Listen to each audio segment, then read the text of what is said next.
মহেন, তুমি পিড়ি থেকে নেমে এসো। আমি কিন্তু এখনো বেঁচে আছি। আর পদ্ম, তোমার এত বড় আসপদ্দা হয় কি করে? তুমি আমার সংসারে থেকে আমাকে লুকিয়ে এত বড় একখানা অন্যায় করতে যাচ্ছিলে। তোমাদের কি মনে হয় আমি সব সময় চুপ করে থাকি বলে আমার বাড়ির নক্কির ওপর এত বড় অবিচার হবে আমি তাও মুখ বুঝে মেনে নেব?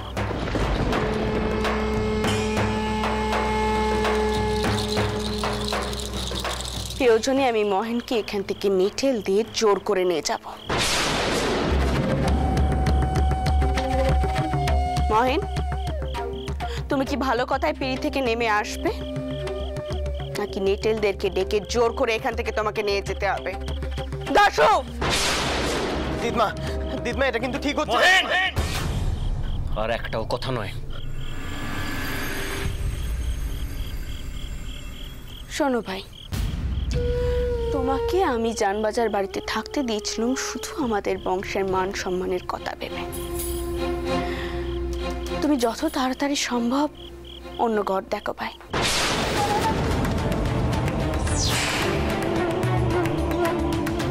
আমি চাইনি আমার সংসারে এমন কেউ একজন থাকুক যিনি কিনে আমার সংসারে বিষ ঢালবেন। আমার কি হবে দিদমা? আমি তো খুড়ো দাদুর সাথে ব্যবসা শুরু করেছি, আমার কি হবে? তুমি দিদমাকে বলো না। হ্যাঁ সেই তো, এখন তো তোমার মাই তোমাকে সবকিছু বলে দেবে, তাই না? দেখো পদ্ম, আমি আবারও বলছি, সবকিছু সহ্যের একটা সীমা থাকে। শত্রুর, সবাই আমার শত্রুর, এই বাড়ির সবাই আমার শত্রুর।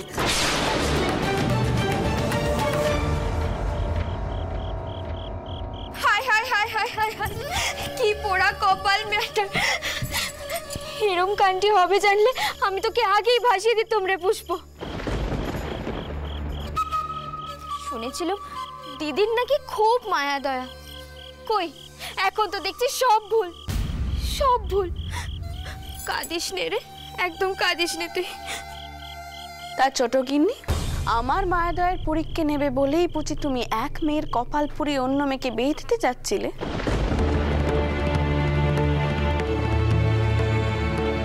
তা এখানে মেয়ের বাপ কোনজন? আমায় মাফ করুন রানীমা, আমার কোনো উপায় ছিল না।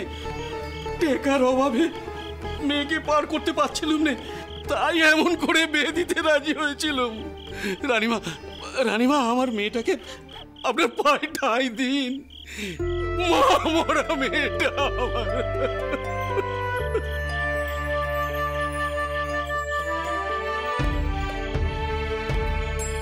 ছি ছি ছি, এই দেখেও আপনার মনে একটু মায়া দেওয়া জাগলো না? কি করে আপনি এমন কাজ করলেন? সকলে যে কবে আপনার আসল রূপ দেখবেন কে জানে। দেখো মধুর, পদ্ম সারাক্ষণ নাথ বউয়ের স্বভাব নিয়ে দুঃখ করত, আর সমাজে কি কেউ দ্বিতীয় বিবাহ করে না? সতীন নিয়ে কেউ ঘর করে না বউটার? তা পুষ্পের যোগী এই গায়ে কি কোনো পাত্র আছে? আগে আছে রানীমা, সনাতন দোলয়ের বেটা। আপনারা বিয়ের বন্দোবস্ত করুন, সব খরচাপাতি আমি দেবো। আর আমি আপনাদের কাছে মাপ চাইছি আমার মেয়ে আর নাতির হয়ে।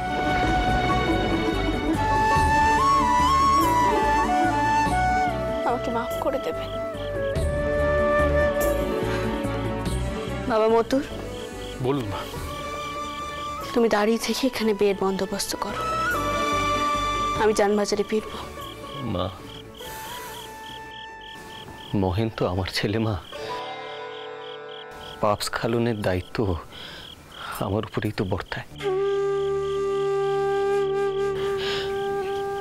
আমি না মথুরের সঙ্গে এখানে থাকি মা। আর আপনি যদি পারেন তাহলে আপনার বড় মেয়েকে একটু বোঝান মা, একটু বোঝান। পদ্ম, বাইরে পালকি অপেক্ষা করছে, চলে এসো তুমি আমার সাথে।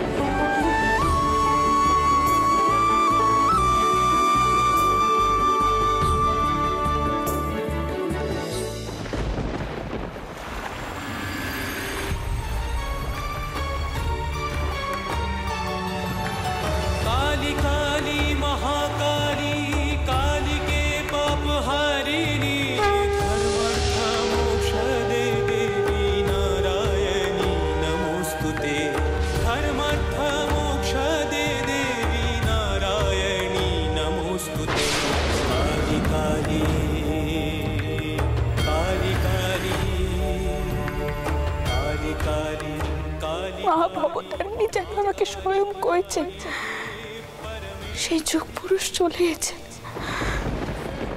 ছোট বচ্চাচির পুজো দেখার পর যেন আমার মনে হলো মায়ের দিন ধরে ছোট বচ্চাচিকে আমার মুখে দেখাতে।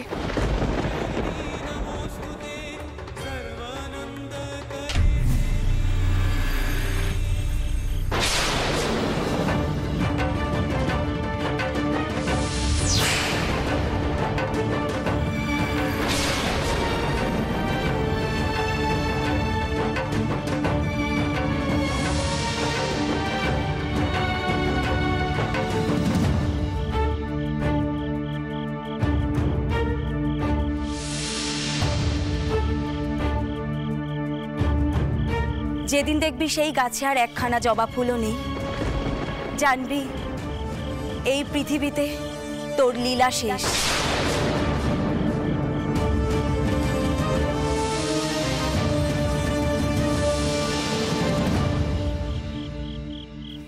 দাদা, ও দাদা গো, আমি তোমাকে চতুর্দিকে খুঁজে বেড়াচ্ছি আর তুমি এই জবা গাছের কাছে এসে দাঁড়িয়ে আছো।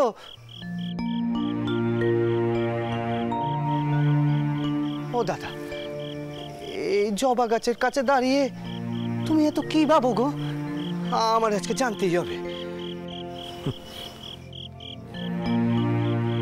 গদাই, অত কথা তোর জানার দরকার নেই রে। না, দরকার আছে।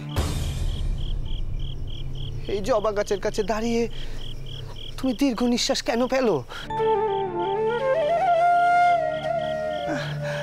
না দাদা, আমারে কইতেই হবে।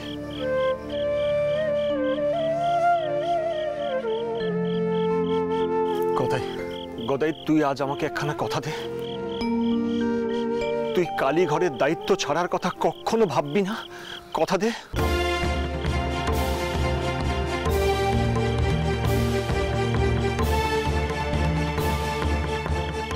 এটা আমার প্রশ্নের উত্তর হলো না।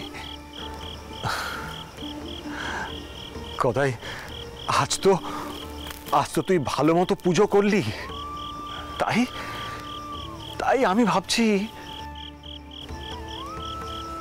এবার আমি ছুটি নেব, দূরে দূরে কোথাও চলে যাব। দূরে? কোথায় যাবে? কেন যাবে? দাদা, কয়ে দিলুম, তুমি যদি এসব কথা বলো তাহলে কিন্তু আমিও সব ছেড়ে চুড়ে কামার পুকুরের দিকে হাঁটা দেব। পারবি না রে গদাই, পারবি না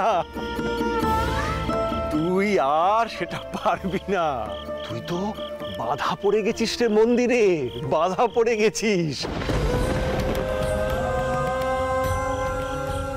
গদাই, এই মন্দিরই হলো তোর সাধন স্থল। হ্যাঁ রে গদাই, এই মন্দিরই তোর সাধন স্থল। ও মন্দিরে আমি যাবো নে, ও মন্দিরে আমি। সে কি গো, না গেলে হবে কেন? ওটা তো তোমার সাধনের জায়গা গো। আমার কাজ ছিল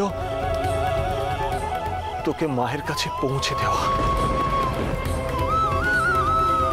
আজ আমার সেই কাজ শেষ হলো রে গদাই। আর কাজ শেষ হলে যে চলে যেতেই হয়,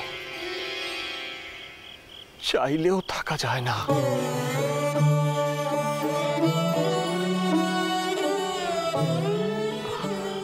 ও গদাই, গদাই, তুই একটা কাজ কর তো, তুই যা, তুই ঘরে যা, ঘরে গিয়ে যে প্রদীপখানা আছে ওটা নিয়ে ঘাটে আয়। আজ প্রদীপখানা ভাসিয়ে দিতে হবে। তুই আজ ভালো মতো পুজো করেছিস কিনা, যা যা যা। ও দাদা গো, তুমি কিন্তু আজকাল বাড়ি হেয়ালি করে কথা কইছো, আমার ভালো লাগছে না। গদাই, সব হেয়ালি তুই বুঝবি রে একদিন, বুঝবি।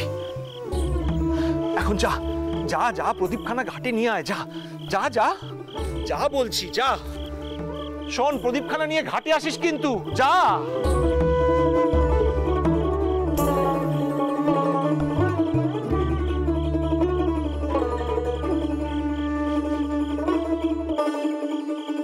আজ প্রদীপখানা ভাসিয়ে দেব মা।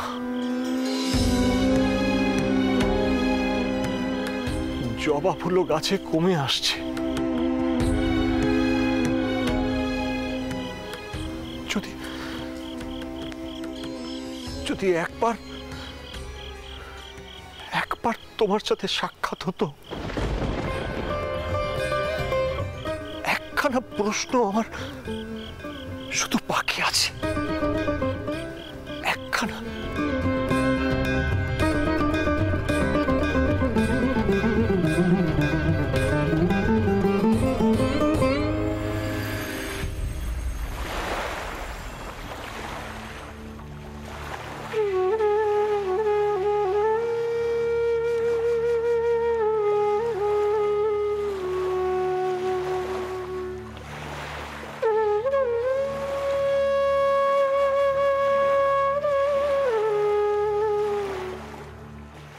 এই পদ্মপুরী যার স্পর্শে ফুটে উঠবে, সেই জ্বালাবে মায়ের মন্দিরের শিখা।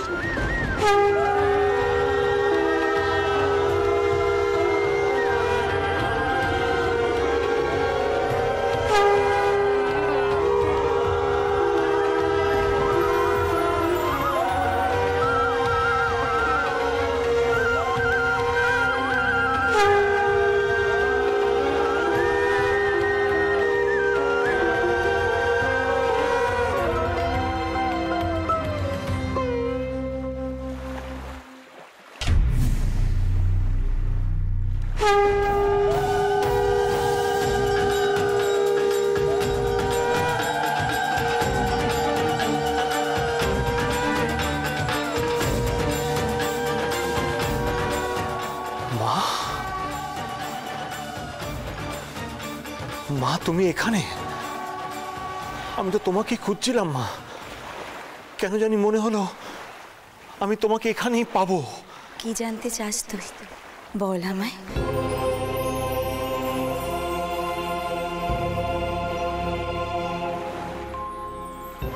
তুমি তো অন্তর্যামী মা, তুমি তো জানো কি প্রশ্ন আমার। আজ গদাধরের পুজো দেখে মনে হলো সত্যিই আমার দিন ফুরিয়ে আসছে। দেখলাম জবা গাছে ফুলও আর বেশি নেই। আর কতদিন মা, আমার হাতে আর কতদিন সময় আছে? কাল পূর্ণ হচ্ছে নামকুমার, প্রতীক্ষা কর মুক্তির জন্য।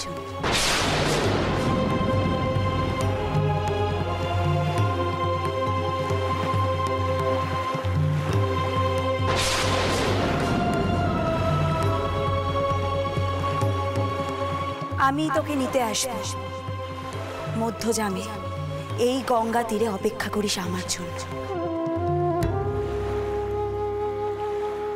আমি তোকে সঠিক দিশায় পৌঁছে দেব রামকুমার।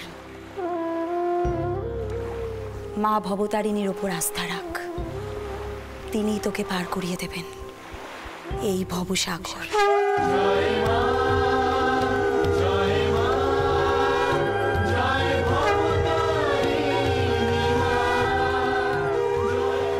काली काली महाकाली, काली के पापहारिणी, धर्मार्थ मक्खते देवी, नारायणी नमस्तुते।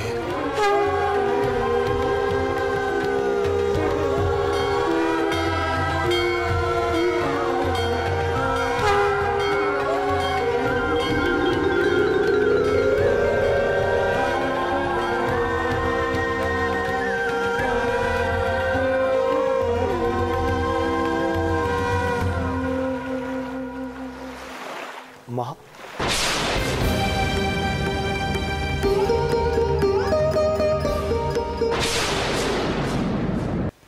ভৈরবী মা চলে গেলেন? কোথা থেকে যে আসেন আর আমাকে দিশা দেখিয়ে চলে যান।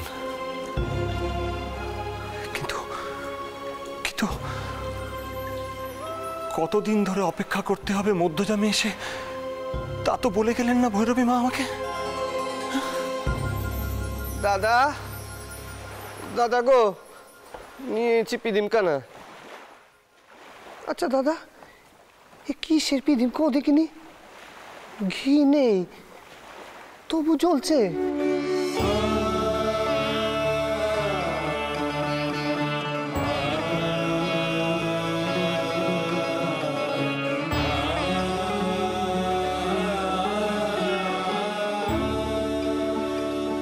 এই পিদিম মা ভবতারিণীর। এতদিন ধরে এই পিদিমখানা যে জ্বালিয়ে রেখেছিল, এবার তার পালা শেষ। এই পিদিমখানা এবার তাই ভাসিয়ে দিতে হবে। আয় কথায় এই পিদিমখানা গঙ্গার জলে ভাসিয়ে দি। আয়।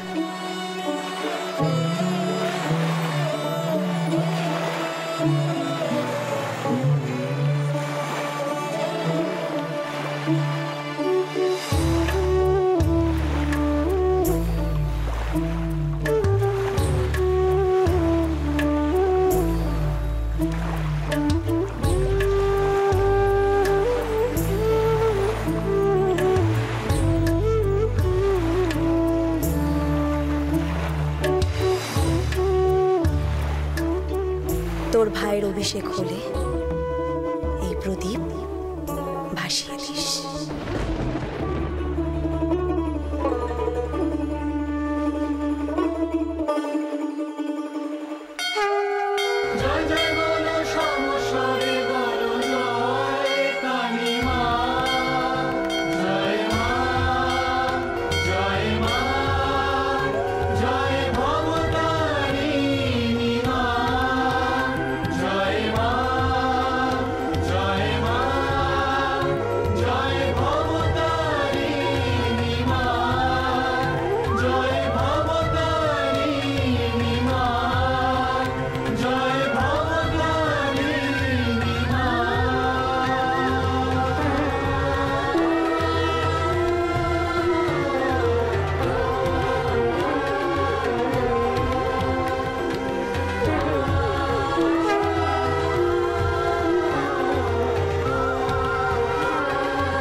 দাদা গো, এই পিদিমের আলো যে এখনো জ্বলতেছে।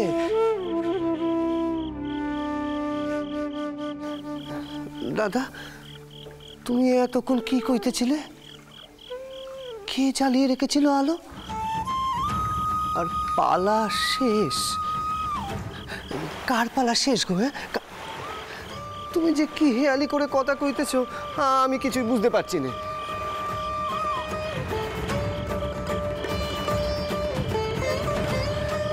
চলো গো, চলো ঘরে চলো, হিম পড়ছে। এই যদি আমি দাঁড়িয়ে থাকতাম গঙ্গার পারে, আমাকে তো খুব দমক দমক দিতে। নিজের বেলা কোনো নিয়ম কানুন নেই। চলো না, চলো দেখিনি, চলো চলো ঘরে, চলো ঘরে এসো।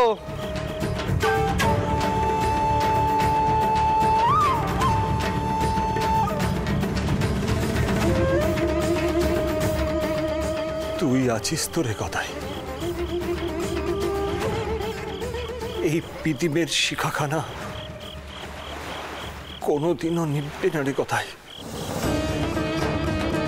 কোনোদিনও নিববে না।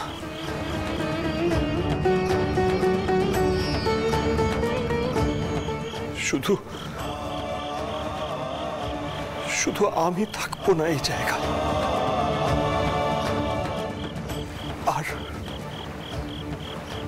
আর সব থাকবে।